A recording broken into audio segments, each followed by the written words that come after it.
friends, and welcome to day 2 of Vlogmas. Happy December. Today is actually December 1st, and I had the realization that I ought to have had my first Vlogmas as sort of a introductions sort of a Vlogmas, but I completely didn't think about it. So that's what we're here to do today. We're going to do a little introductions and a little more discussion on what to expect from Vlogmas. Also, apologies. Baby Tam is down here on the floor and he is whacking my camera tripod. What do you think you're doing? So, introductions. I am Emily. I am married to my wonderful husband, Micah, and we have a little almost 4-month-old baby boy. His nickname here on social media is Tam, which is after a couple of my favorite characters from the Redwall series by Brian Jakes.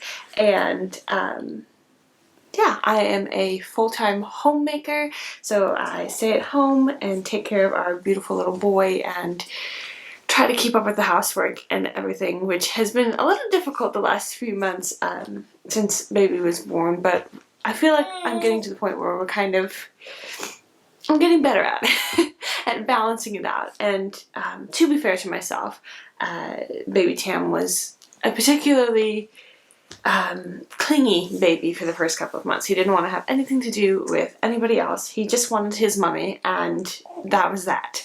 So, but he has gotten so much better. He's doing really well and is able to kind of be by himself for little bits and pieces here and there. So that's meant that I can get a little bit more done during the day. Anyway, I live in Tennessee in the United States. I live here because that is where my husband has lived for the last 20 years. My father is in the military, so he kind of moved around, and they were stationed here, and I moved here, and I met my husband through church, and we dated for about a year before we got married. Yeah. We got married at the end of 2020, so we've been married just over 2 years, and it has been the most blissfully amazing thing ever. Not to say that there have not been ups and downs and hard spots and easy spots and all of that, but for those of you that are not aware, I am actually, I was previously married to somebody else for a couple of years, and it was pretty rough on me mentally and emotionally, and so to just be married to somebody who is amazing and lovely and wonderful has just been such a blessing, and I couldn't ask for anything better. But anyway, let's talk about some of the crafting things, so that's definitely more the tone of my channel. Excuse you? Am I ignoring you? Oh, come here. He's a little needy today because this little man decided that 1:30 this morning was an excellent time to be up and awake. So he was up for a couple of hours until 3 o'clock, and then he got up at 6 o'clock when my husband gets up to go to work, and only took a very short morning nap. He's taken a little bit of a longer afternoon nap, but he's still kind of cranky. It's like babies, they don't understand that they just need to sleep, and that if they would sleep, everything would be fine. So, back to what I was saying, crafting-wise.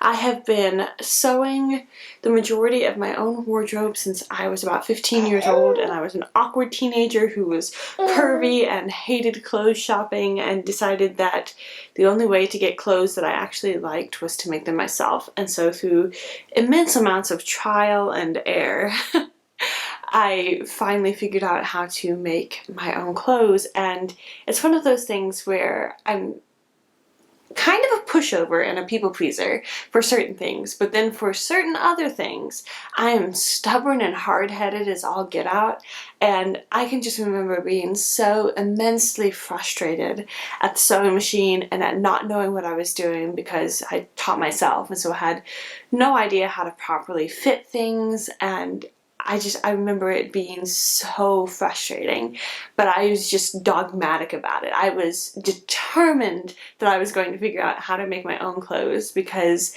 I loved all the styles of the 1950s in particular. I grew up watching a lot of the classic black and white films that are just so wholesome and lovely, particularly Fred Astaire, Ginger Rogers, those types of movies. And I joke about it that for the majority of my growing up, I was far more familiar with the actors and actresses of classic Hollywood than I was of any modern day Hollywood actors and actresses. Somebody paid me the immense compliment the other day of saying that I reminded them of Olivia de Havilland, and she was one of my girlhood crushes, if you will. I thought she was so beautiful. So for somebody to say that, it's one of the best compliments I've ever received. But I really loved the 1950s fashion and dresses and the fit and flare and all of that. And so I finally figured out how to do all of that. So I have been sewing my own clothes for 10 plus years. And then alongside of that, so sewing was definitely kind of my first love, if you will. And then with knitting, I learned how to knit when I was about 9, but it was just very basic level stuff. And I didn't really get into knitting more until I was 16, 17. And it was so interesting to me because up to that point, I would check out different books from the library on knitting, and again, I had to teach myself, and I would just look at them and pore over them. And I remember just thinking how knitting patterns were basically a different language because they have all of the abbreviations and things like SSK and K2TOG, which is like knit two together. And I had no understanding of what these different abbreviations were. And so I finally started trying to knit at the time it was called the Mieti cardigan by Andy Satterland. She's changed the name of it, I think, to Crumb, but it was a free pattern, and I knit it just out of some acrylic yarn that I got from either Michael's or Joann's, and I got it done, and I made so many mistakes on that little thing. I completely messed up how I was doing my ribbing because I didn't understand how to completely do knitting and purling and all of that. Well, I knew how to do it, but I just didn't understand. Somehow or the other I got off and messed it up on the body ribbing, and so then I matched it on the sleeve ribbing. I no longer have that cardigan, but I'm pretty sure there's a couple of pictures on one of my old vlogs that I'll see if I can pop up here. That was the first garment that I ever made for myself, and it was just kind of love ever since then. And then about 2 or 3 years after that, I just started discovering the online knitting community, and it was just wonderful. You know, it was wonderful. I had a knitting podcast for a while, and then when I moved to Tennessee, I ended up deleting all of that off of YouTube because it just had a lot of negative memories and things with it. And so that's why I started the Woldenburn podcast and YouTube channel. I kind of wanted to start fresh, clean slate. And yeah, so I have discovered many, many lovely makers and crafters on YouTube and Instagram, and it's been such fun. But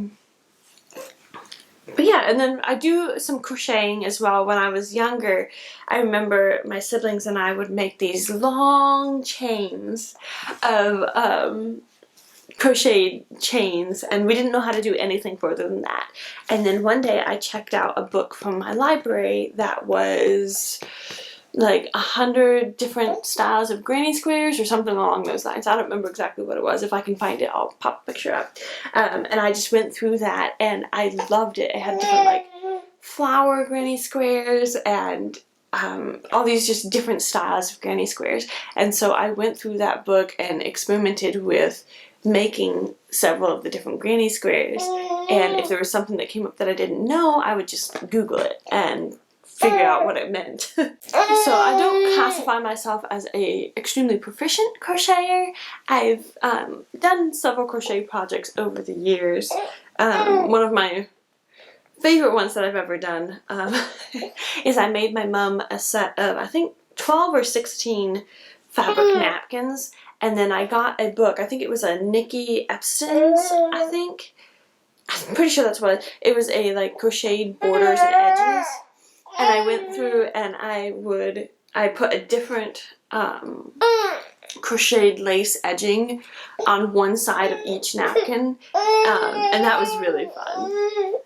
And that one's special because those napkins got used so much, and when I wasn't living with my family, I would come back to visit and they'd be like, oh no, look, another one of them has come apart because it's been used so much.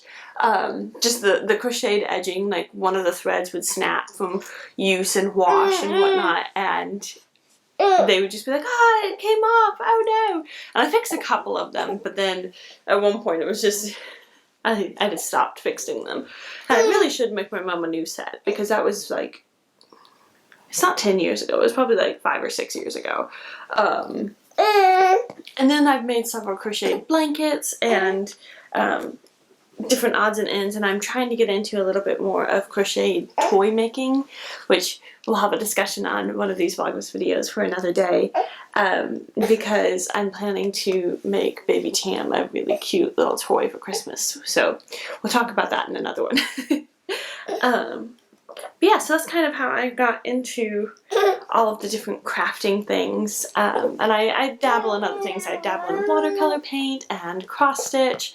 One of my favorite cross stitch projects that I've done is I've done some Beatrix Potter cross stitch, and then I've done, for a wedding present for my husband, I did a cross stitch of a, if you're familiar with like the Super Smash Brothers, Mario, there's one where it's the bomb arms, the little walking bombs. I'll see if I can take a little bit of footage or take a picture of it and insert it in here. I made that for my husband in like, I think it was the last month before we got married. Hey! Yeah? Mommy's almost done. And so I was working on that feverishly every single day trying to get it done. Because I thought of it like super last minute. You're okay. I'm telling you, if children would just sleep, they would be so much happier. But anyway, I think that that's about enough as far as introductions. If there's any other questions, get to know me, things that you would like to know, just leave a comment down below, and I'm totally up for making another Vlogmas video as an Ask Me Anything sort of video. But yeah, the last thing that I wanted to mention that I'm very excited about is an Advent puzzle. So last year I was watching Catherine Manning. I have the Catherine Manning channel. It was her vlog channel at the time.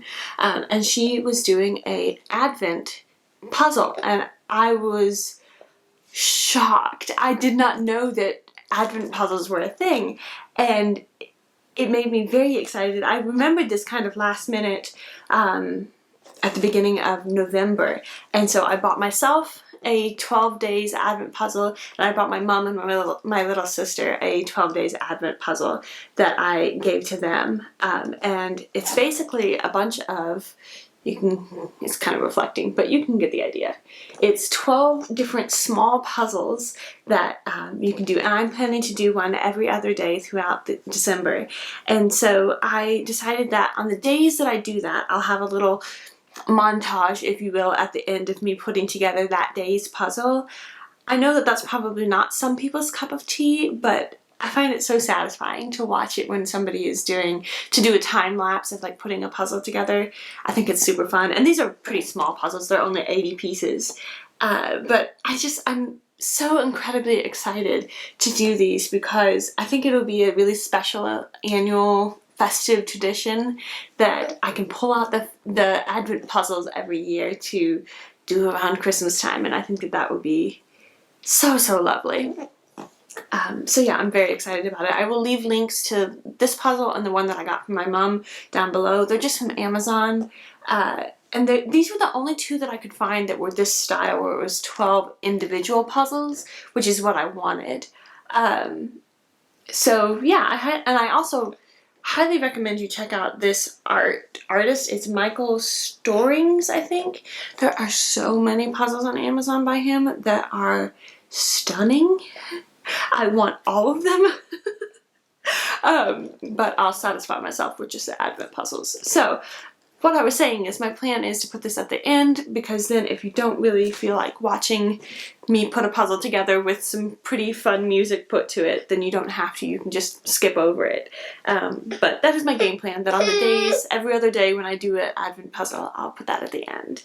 But yeah, I hope that you enjoyed getting to know me a little bit more, and if you're new here, that you were just able to kind of see this as an introduction, and if you've been here for a while, thank you so much, and I hope maybe you learned a little bit more about me.